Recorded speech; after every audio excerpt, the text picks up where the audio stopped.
فرماتے صحابہ نہ بات کر رہے تھے،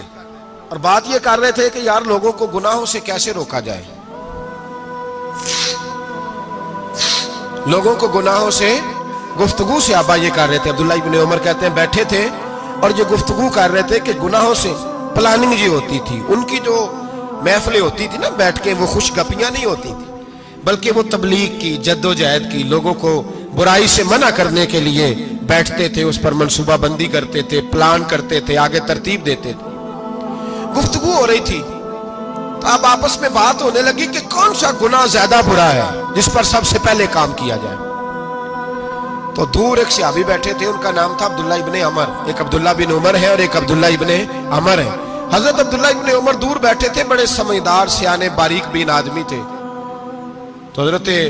عمر فاروق اپنے بیٹے سے کہنے لگے جا عبداللہ ابن عمر سے پوچھ کے آ کہ سب سے سخت گناہ کون سا ہے۔ توجہ ہے میرے بھائیوں، ادھر دیکھیے گا میری جانب، پوچھ کے آ کہ سخت گناہ کون سا ہے۔ عبداللہ بن عمر رضی اللہ تعالیٰ عنہ کی خدمت میں جب عبداللہ ابن عمر گئے تو جا کے کہنے لگے کہ صحابہ پوچھتے ہیں کہ آپ نے زیادہ وقت گزارا ہے نبی رحمت صلی اللہ علیہ وسلم کے پاس، تو بتلائیے برا گناہ کون سا ہے، سب سے سخت گناہ، تاکہ سب سے پہلے اس پر پابندی لگائی جائے، اس پر محنت کی جائے۔ تو حضرت عبداللہ ابن عمر کہنے لگے صحابہ کو جا کے بتا دو کہ سب سے برا گناہ شراب پینا ہے، سب سے برا گناہ، اور یہ ام الخبائث ہے، برائیوں کی جڑ ہے، گناہوں کی ماں ہے، یہ بنیاد ہے، باقی گناہ اسی سے شروع ہوتے ہیں۔ کہتے ہیں میں نے آ کے بتایا تو حضرت ابو بکر صدیق رضی اللہ تعالیٰ عنہ سیدنا فاروق اعظم کہنے لگے خود جاتے ہیں، ان کے پاس خود جاتے ہیں، چونکہ ہم نے بات سننی ہے ہم خود جاتے ہیں اور ان سے جا کر کے سوال کرتے ہیں کہ اگر آپ کو اس تفصیل کا پتہ ہے نا تو اس کے پیچھے بھی کوئی تفصیل ہوگی جو میرے نبی پاک نے بیان کی ہوگی صلی اللہ تعالی علیہ وسلم، اس تفصیل کا بھی آپ کو پتہ ہوگا جو نبی پاک نے بیان کی ہوگی، اس بات کے پیچھے جو بیک گراؤنڈ ہے، جو پس منظر ہے۔ فرماتے ہیں کہ ہم اٹھے، عبداللہ ابن عمر کے پاس گئے، ان سے جا کے پوچھا کہ جناب آپ نے یہ تو فرمایا ہے شراب ام الخبائث ہے، تو اس کے پیچھے پس منظر کیا ہے؟ تو عبداللہ ابن عمر کہنے لگے یہ میں نے اپنے پاس سے نہیں کہا، یہ میں نے نبی پاک سے سنا ہوا ہے۔ حضور سید عالم صلی اللہ علیہ وسلم بیٹھے تھے تو حضور نے فرمایا شراب، یہ نشہ، یہ برائیوں کی ماں ہے۔ اور پھر حضور نے ایک مثال بیان فرمائی،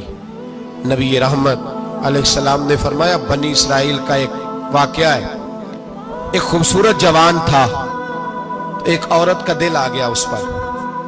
یہ یاد رکھ لیں، ہم لڑکوں کو منع کرتے رہتے ہیں لیکن ہمیں گھر کی بچیوں پر بھی توجہ دینی ہوگی، ہمیں ان کے فون پر بھی نگرانی کرنی ہوگی، ہمیں وہاں بھی غور کرنا ہوگا، اس لیے کہ اگر کوئی بچی گنجائش نہ دے تو میرا خیال ہے کہ لڑکا جرت کرنے کی طاقت نہیں رکھتا، تو وہاں بھی ان کی اماں سے کہے کہ پابندی لگائے، بچی کسی کا موبائل لے کر کے کہیں اس کو استعمال تو نہیں کر رہی، اس پودے پر بھی توجہ دے، درخت بننے سے پہلے اس کی بھی نگرانی کریں، یہ بھی بڑا ضروری کام ہے۔ عورت کا دل آ گیا تو نبی پاک علیہ الصلوۃ والسلام فرماتے اس نے کوئی بہانہ لگایا، کسی کو کہا کہ اس نوجوان کو بلا کے لاؤ، اس کو کہو کہ ہم نے کوئی گواہی لینی ہے تجھ سے۔ وہ نوجوان آیا،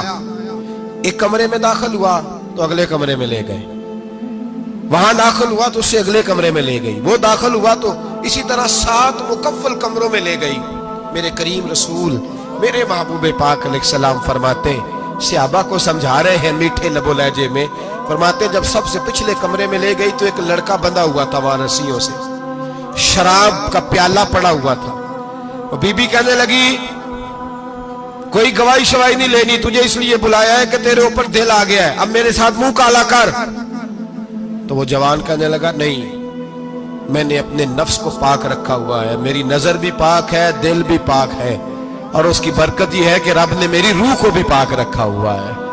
تو میں یہ حرکت نہیں کر سکتا۔ پاک لوگ پلید کاموں کی جانب توجہ نہیں کرتے، میں یہ حرکت نہیں کر سکتا۔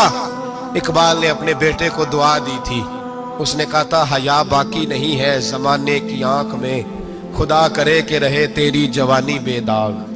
خدا کرے کہ رہے تیری جوانی بے داغ۔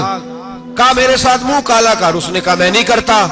کہنے لگی چل پھر اس کو قتل کر، اس کو میں نے باندھا ہوا۔ اس نے کہا میں قتل کیوں کروں،